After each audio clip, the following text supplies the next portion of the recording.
Welcome to Healing Step to Wellness. I'm Dr. J, I'm May.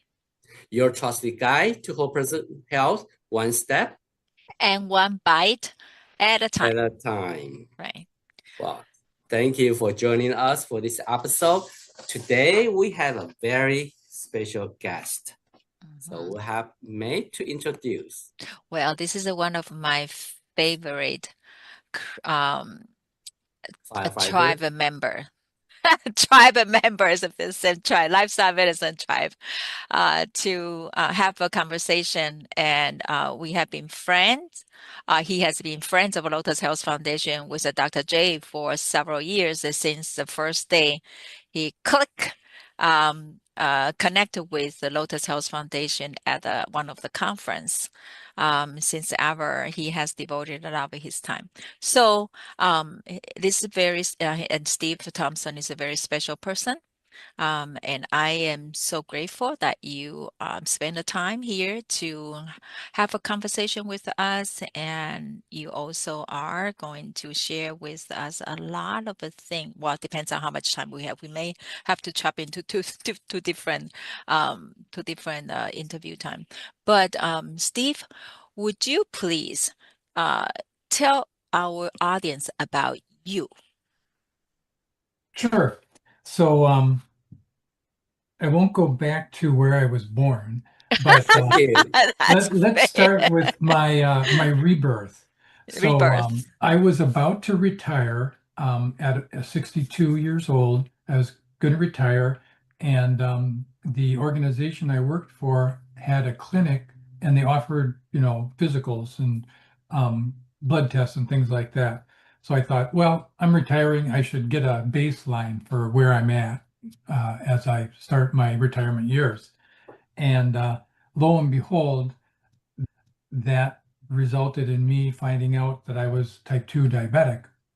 And I had been more or less looking in the rearview mirror for my whole life, wondering when diabetes might come up, because I'm from a family of diabetics where almost everybody is diabetic. Grandparents, parents, siblings. And so I wasn't totally surprised, but I had heard enough in the health world to know that there was this theory that you could control your blood sugar with your diet, that type 2 diabetes was not something necessarily that you needed to treat with drugs or pills. And so that began my journey, and I started reading everything I could about reversing diabetes with diet. And at first, I sort of read everything and took everything that I read and mixed it all together into one pot. And I wasn't getting any good results because, some of the advice was to eat, low-fat meat as your main source of protein and things like that. So I wasn't getting any results. And then I heard about the McDougall retreat, and I thought, if I go there and it's a 9-day immersive event where you're provided all of the whole food plant-based diet, 3 meals a day plus snacks for 9 days. And I thought, well, that should either prove it or disprove it. And so in that 9-day stretch, I saw the most significant change in my blood sugar levels that I had seen in the last year or two of trying different things. And so that convinced me that a whole food plant-based diet was the way to go. And then I came home. My wife was very supportive, and so we did the kitchen clean out, where we took everything that wasn't whole food plant-based and got rid of it, and switched our diet over.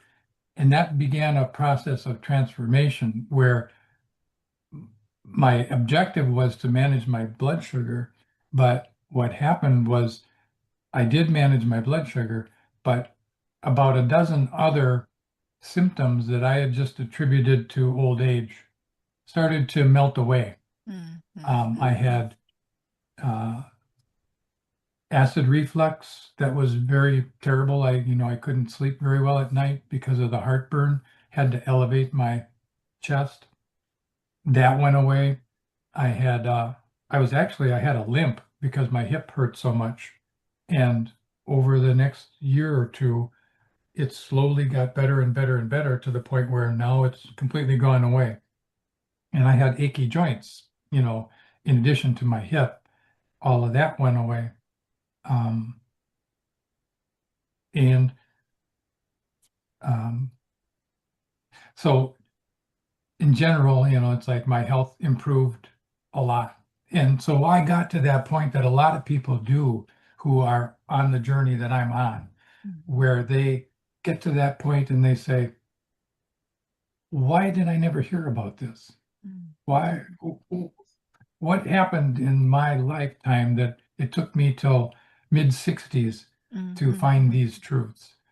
When we have organizations in this country that are dedicated to health, like the American Medical Association or the Department of Public Health. These organizations should have our back. They should be the ones teaching us about healthy living and healthy eating. And so at that point, I decided to dedicate my retirement years to sharing what I had learned to give other people the advantage to improve their health. And at about that same time, I attended the Lotus Health Foundation symposium and found out that there was a major medical organization that backed these principles of lifestyle medicine, and the American College of Lifestyle Medicine. And so I thought, well, that's an organization that I want to support and back because they are, excuse me, a medical health authority teaching people the right way to approach life and lifestyle. And then also at this same time, right after the symposium, fortunately at the symposium, which is one of the major benefits of this symposium, is the networking that happens where you meet other people like-minded. And I met someone from the Twin Cities that was on the same wavelength as I was kind of in the same point of their journey where they were discovering these truths about health and diet. And I wanted to form an organization, or I wanted to join an organization that could help me promulgate these ideas of health and diet. And so we decided to form a chapter of Plant Pure Communities. And Plant Pure Communities began as just the two of us, and we were holding meetings in the Twin Cities to educate people about the power of diet for health. And it didn't take long, maybe about a year, and there were 3 other pods or local chapters that formed in the Twin Cities. And we all work unanimously together under the name Plant-Based MN. And so that group of people is working diligently to educate the public in the Twin Cities. The dual mission of Plant Pure Communities, which is now building healthy communities, housed with the Physicians Committee for Responsible Medicine. But our dual mission is to educate the public and then provide support to those people that we've educated that want to make a change in their lifestyle. So we teach them and then support them in their change of journey to improve their health. Wonderful. It sounds very simple. And then something that's kept me going and kept me, moving forward is that my drive is to deliver this message that diet is so powerful for health. And so when we have meetings, sometimes there's a few people that show up, sometimes there's 20 or 30 or 40 people that show up, but that doesn't matter to me because my mission is to deliver this message. And if there's only one person there, that's my mission is to deliver the message. And so that keeps us going, is, you know, we don't have to achieve huge crowds every time, because the few people that do hear it, some of them catch fire and you know, they spread the word themselves. Yes, Yeah, I love it. think there's a few points that it is what we said, that lifestyle medicine is a whole person care. And here, Steve's experience proves that. No, he started out with diabetes, but other 12 other symptoms went away. So even in the joints, arthritis, your GI reflux, all went away. So it's all connected, and that's the number one thing. And number 2 points, and that's the reason why Lotus Health Foundation, Rochester Clinic, in our 6 health pillars, we have passion over there. Because now look at Steve, he has that passion, and that's his drive, and he enjoys that. And that's why it's very important to be part of healthy lifestyle. I was thinking the same way. Dr. J, I was thinking about passion. That's what Steve showed us. So you know, it's just like in it's Lotus Health Foundation and Rochester Clinic. One practice the medicine, one promote the lifestyle medicine education, and we both are so lucky. I think it could be a reason that we attracted together as a like-minded people. And sometimes you may have the event only had one person or 2 people show up, but what happened is exactly what Steve said. It doesn't matter, because if that one person say, you saved my life, you make a huge difference to my life, that person will go ahead, go around, may save a village. You just never know. Right. Yeah. Right. And so for Steve, I think there's one question that people usually puzzles is, when you feel that this whole food plant-based diet is the best diet, most effective diet, how do you adopt it? Now, it sounds like you just remove everything from the kitchen, you jump in. You skip a lot of stuff. And some people kind of like, it's too much. I should just change over time gradually. What do you think about these 2 different approaches? Oh yeah, you know, I've heard a lot of talk about, you know, those 2 different approaches, and it's the individual's choice. How do they want to go? Some people, it's, you know, their personality, their psychology, they're more comfortable with making a gradual change at a time. But like Dr. Barnard points out, if you were to take antibiotics, and the effectiveness of antibiotics is you take the whole prescribed course. If you take it just a little bit and then stop, you've probably done yourself more damage than if you had not taken it at all. And so he said, you know, if you're going to try a whole food plant-based eating, why not give it a good try? You know, why not give it a good 3 weeks and see how you're feeling, see how your health responds. And, you know, he's also got some good recommendations as far as changing over, like maybe doing 1 meal at a time. So like for 1 week, you just change your breakfast. The next week, lunch and breakfast. Then the 3rd week, breakfast, lunch, and dinner. And then by the 4th week, you're all the way on board. Oh, I thought the 4th week is your breakfast, lunch, dinner, and desserts. Yeah, well, that too.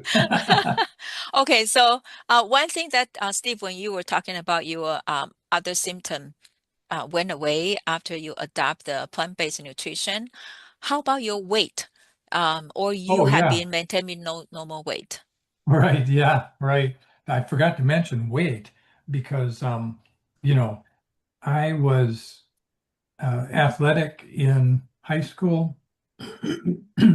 And but before then, well, most of my life I've always been like maybe 25 pounds or so overweight. Sometimes more than 25 pounds.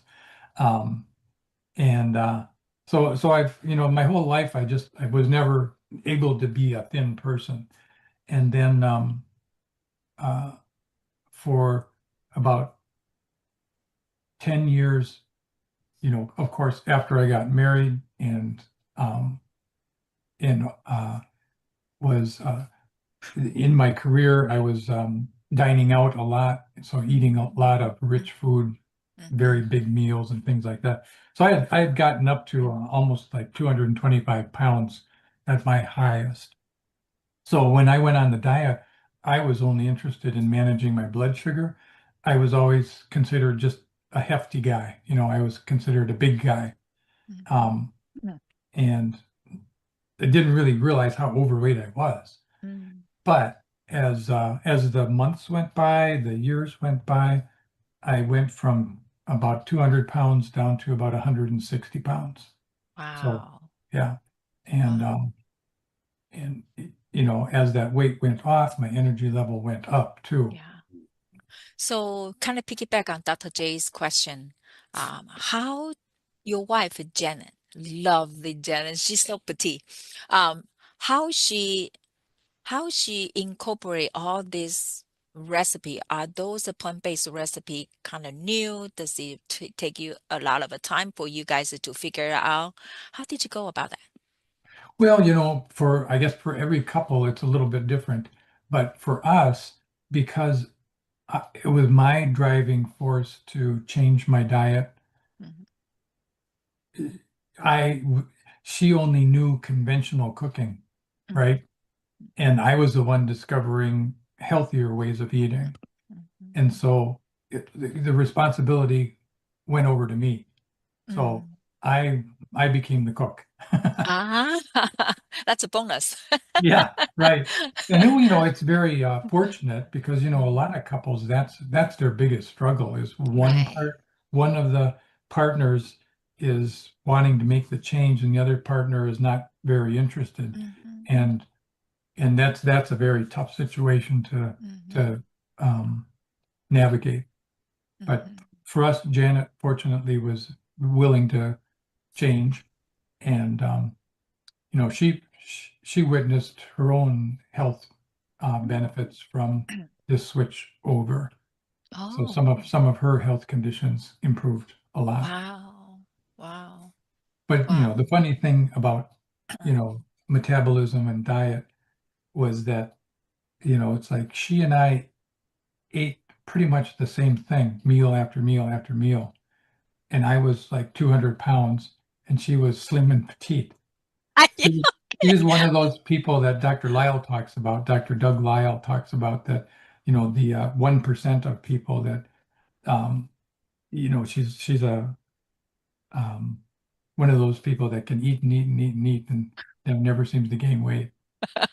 May is another one. Oh, I yeah. had to say that. May Yeah. is another one. Uh, Okay, Steve. Now here's the most difficult question that everybody asks about. okay, Where bring it did you on. get your protein? Where do I get my Where are you protein? losing your muscle? Oh, my Did you get million, enough protein? Yeah, I million know dollar it. question. Yeah. Yeah. Yeah. I get my protein from food, from whole food, plant-based food. There's protein in everything. Um, there's a little bit of protein everywhere in every food. And your body knows how to manage protein, manage your amino acids. And so it's just, it's a marketing conception that's been created in the Western society that we should worry about protein. And it is just not something to worry about. So another question for Steve is when you okay, hold on. Um, I noticed that right around that maybe at a time when you came to Lotus House Foundation's conference, but also you went to school Oh, at the yeah, time when you retire, and yeah, then you just kind of you continue to learn, and you also attended Dr. Barnard's conference. I mean, can you share with us what are the great resources that you have been doing? I mean, have been gathering, and it yeah. seems like, yeah. Yeah, I forgot about that. It's good that we're doing an interview rather than just me giving a talk because I left that out. So like, what was it?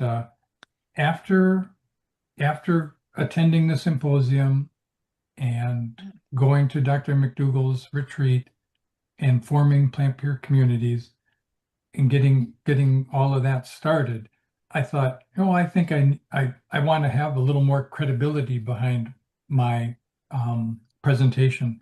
And so I decided to go back to the University of Minnesota and finish a degree in public health nutrition. And the University of Minnesota has a structure that they allow you to customize a program. And so my main interests were nutrition and public health.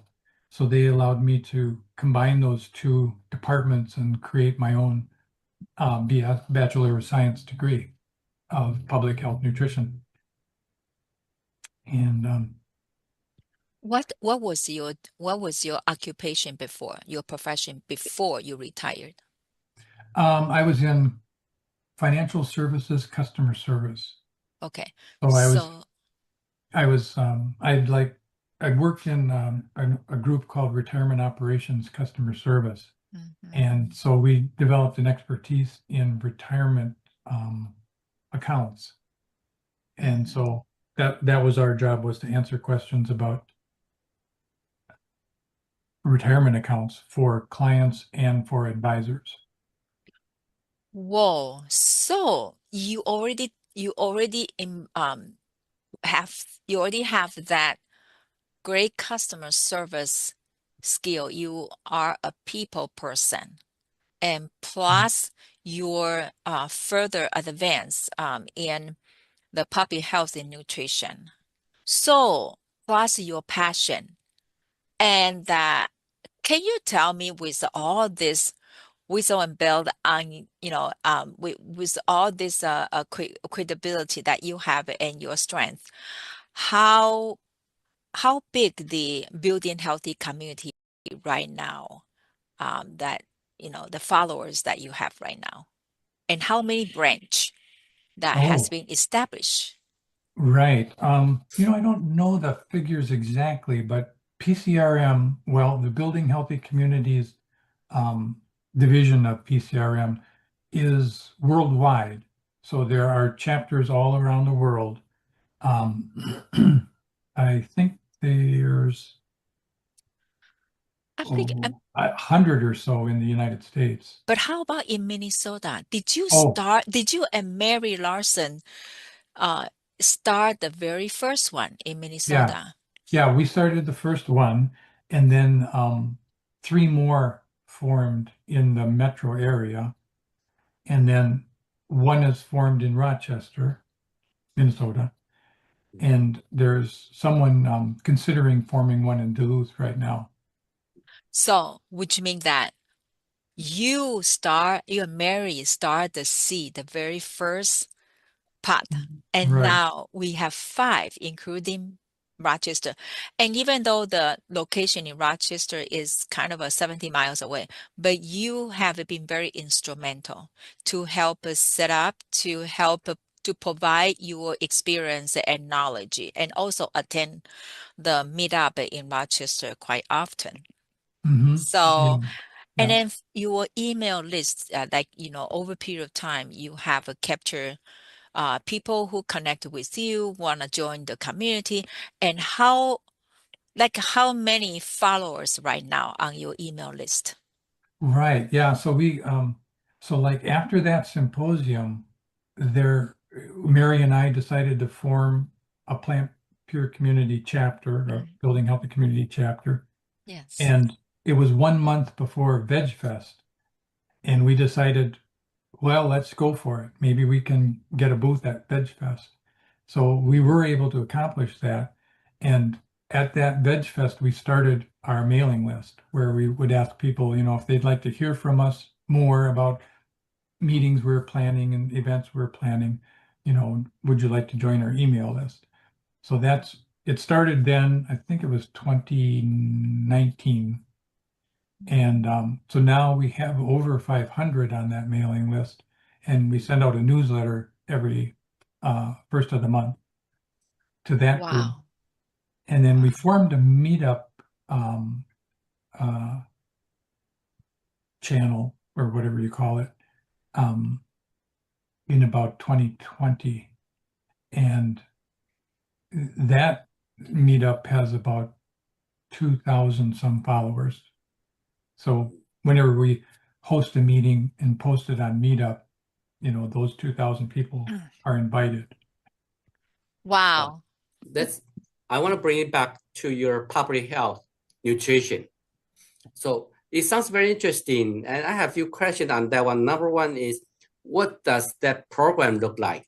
And number two, how the training from that program help you managing your building healthy community right now?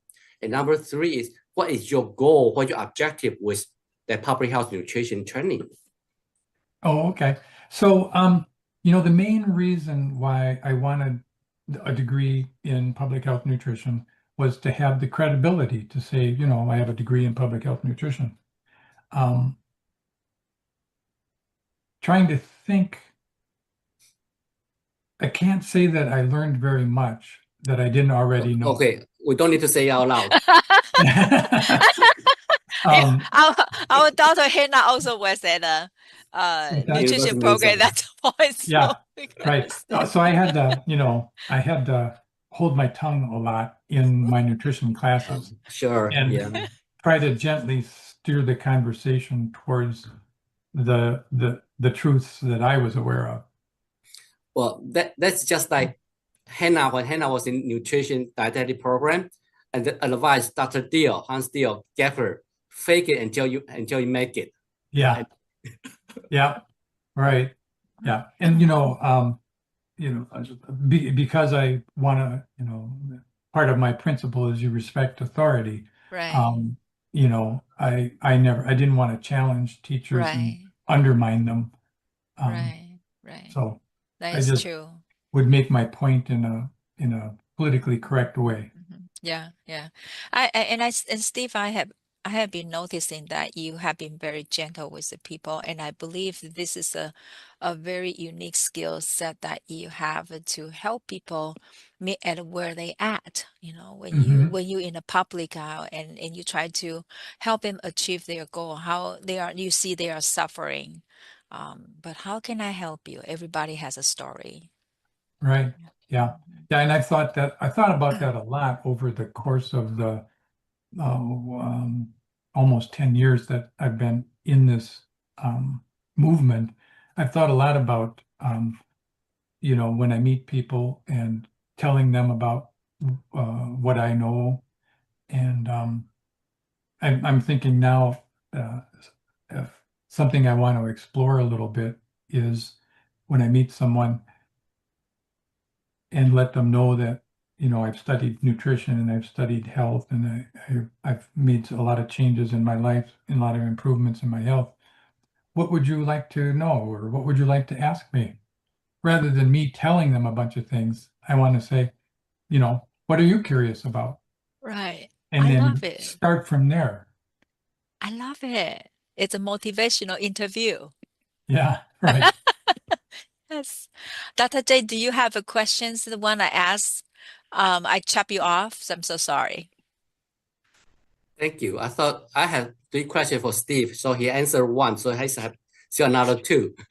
How the public health nutrition help him with the building healthy community right now, and also what his goal objective were for having that training. Oh, okay. So yeah, my goal for having the public health nutrition background was, primarily for credibility when I talk to people about diet and nutrition. Yeah. Okay. Um, Steve, I didn't have employment goals. A lot of people ask me, especially, at school, they would say, so are you gonna go work in public health now? Right. What I mean is, do you feel like with that training, you really wanna how widely you wanna promote your passion?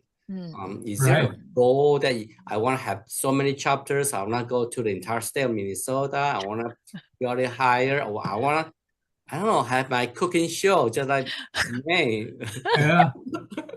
No, so my goal is to reach as many people as possible, to give them the opportunity to pick up this gift, which is a change in lifestyle and a change in health. Um, it may not make a huge difference in longevity, but it makes a huge difference every single day. You feel good, you feel better, more energy. I want to credit to Steve that just over several years, what a big change you have done. How many lives you touch, to 2,000 people on a meetup, and also you help establish 5 building healthy community chapters now in Minnesota, and then one coming in Duluth. The influence is widespread, and not only that, I sense that every single chapter or part leader has a story, very unique story. We have people that uh, put the MS into remission. We have people also had a heart issue. I mean, there's so many different stories. And you mentioned about participating the annual Minnesota the Veggie Festival.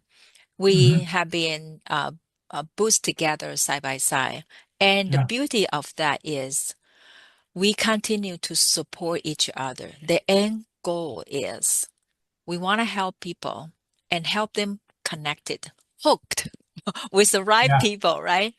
And Yeah.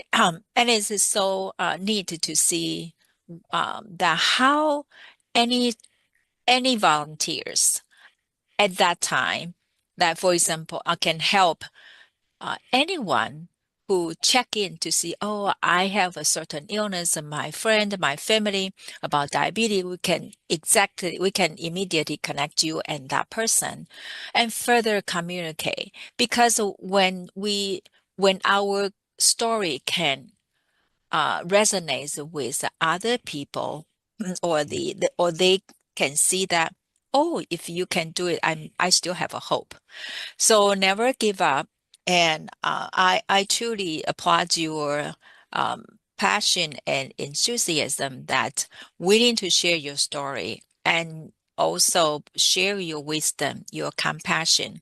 And not only that, you are very generous in sharing your time involved with many activities in the Twin City.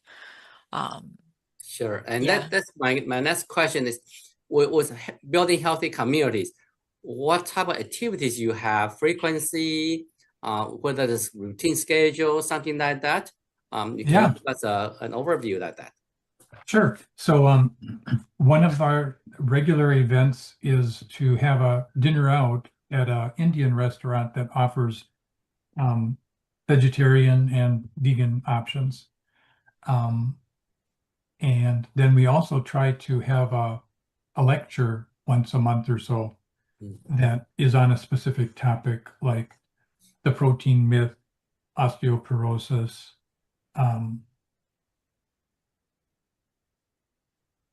all the different subjects of whole food plant-based eating to to draw the public in. A lot of times with those events we do a potluck also, and that draws people in too, because they get to try the food out, try the cooking out. I know one of the potluck that I still remember, you had that dessert potluck for holiday. Yeah, that's a fun. We try to do that in December, because that's big sweets time in the culture. So we do holiday treats, and so everyone brings examples of how you can make holiday treats healthier. Yeah. Well, And did you have one for Valentine's Day? it's tomorrow. That's the yeah, day. I think we did that one year. 1 year. Valentine's sweets, yeah. Uh, okay. Um, yeah, And anything. Yeah. in addition, there's one of our leaders here does a Zoom meeting about every other month on the basics, and it's called Plant-Based Nutrition Workshop. And so he covers the basics, and so his attendance is from all around the country. Wow. At that Zoom meeting. That's great. Yeah. That's our goal, right, Dr. J? Yes. Yeah. Yeah. So in terms of your familiar experience and from this plant-based nutrition, are there things you wish people know, or any advice you give to people who are thinking about this? I suppose the first thing is to try it out. Try it out and see how you feel. That's a good advice. Well, so I have a question that Steve, you also have been the board member of Lotus Health Foundation since 2.5 years ago. And so as you started your health journey from the nutrition, now as a board member that you were aware of that we are promoting this whole person approach wellness in 6 health pillars, and then nutrition is one of them. How do you see yourself that actually further on that embrace the rest of the health pillar to become I mean, I see you as a good example of practicing the healthy lifestyle, but can you share that with us from your personal journey experience? Yeah. So diet was what I was using to make a change in my blood sugar to manage my diabetes. But as I got into that journey, learned about the whole lifestyle medicine approach, the 6 pillars. And those 6 pillars are critical. And I guess from our perspective with building healthy communities, we go back to the quote from T. Colin Campbell, which he once said, nutrition is the master key to health. So if you haven't got your nutrition right, you can get plenty of exercise, get plenty of rest, be a compassionate person, have good spiritual connections. But if your nutrition's not right, you're not really going to get off the launching pad. So right. I love it. So yeah, seeing all of the pillars as very important. But from in building healthy community, that's where we like that quote of nutrition is the master key. And see, I already see that because because of your initial initiative of starting from the nutrition is due to your health. Okay, so the nutrition actually led you to kind of a question that why I am not aware of that since the mid 60. So then you further that want to explore that and want to help more people. So that develop your passion.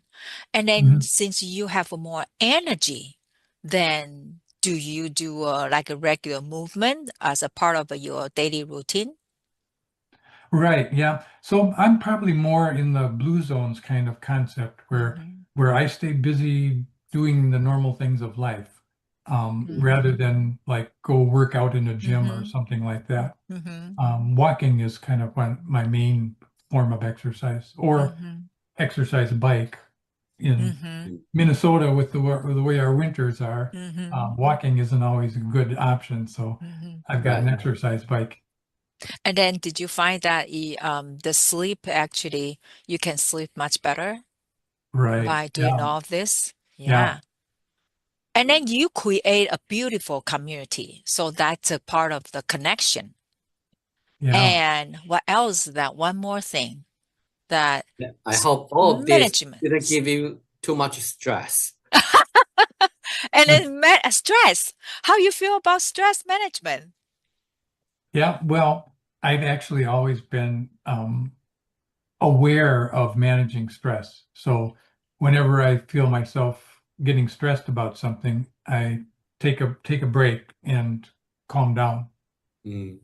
Yeah, no wonder you are very calm. Yeah. Oh, thank you so much. You're welcome. Well, do you have any more questions? I can. I have to zip because I mean, otherwise we can have another 1 hour session. I'm just continue to draw from Steve. But today's conversation helped me know more about Steve. I guess in the past, even though I thought that I already know about Steve, because I'm the person like have a Steve as my go-to whenever I feel like I need somebody to talk to, and I say, "Hey, Steve, do you have a time?" And he's always calm and very supportive, very objective, and so I and think we've had wonderful conversations. so so this is the reason I developed a very a sense of a trust on Steve, and I feel very secure when we have a Steve on our board. Yeah. Great. So for Steve, anything else you want to advise people, and then how will people be able to get a hold of you or the Building Healthy Communities? Right. Oh, sure. So let's see, our email, well, plant-based MN, you can use that string of words for our Facebook and for our website. And the email address would be plantbasedlivingmn21@gmail.com. So once you send it, if you send an email to us, yes, then we can put you on our newsletter list if you'd like to be on our newsletter list. And on our newsletter, you'll be informed of all of our events. And also Meetup? Yeah, Meetup is plant-based MN also. Okay. Yeah, so we will put all those in our comment area that people can and one check other, it out. Yeah, one other, just because of availability of names and things like that, we have a website and it's plantpuremn.com. So it's a little different. It's not plant-based MN, it's plantpuremn. Okay. Sure. That website kind of answers the question of what is whole food plant-based eating, why should I do it, and how. And we also put a PDF of all of our newsletters on that website page. So if anyone wants to go back and look at an earlier newsletter, it's linked in there in the resources. Great. Very good. Thank you. Thank you very much for visiting with us today, Steve. Well, thank you for having me. And I hope we reach out to a lot of different people to get them to consider the lifestyle medicine approach to living and improve their lives. Yeah. And first of all, is to put this, once this is released, put this on your 2,000 people group meetup so they can watch this interview. Yeah, there you go. All Great. right. Okay. Thank you for joining us on Healing Step to Wellness. I'm Dr. J. I'm May. Guiding you toward whole person health, one step and one bite at a time. See you next time. We'll see you next time.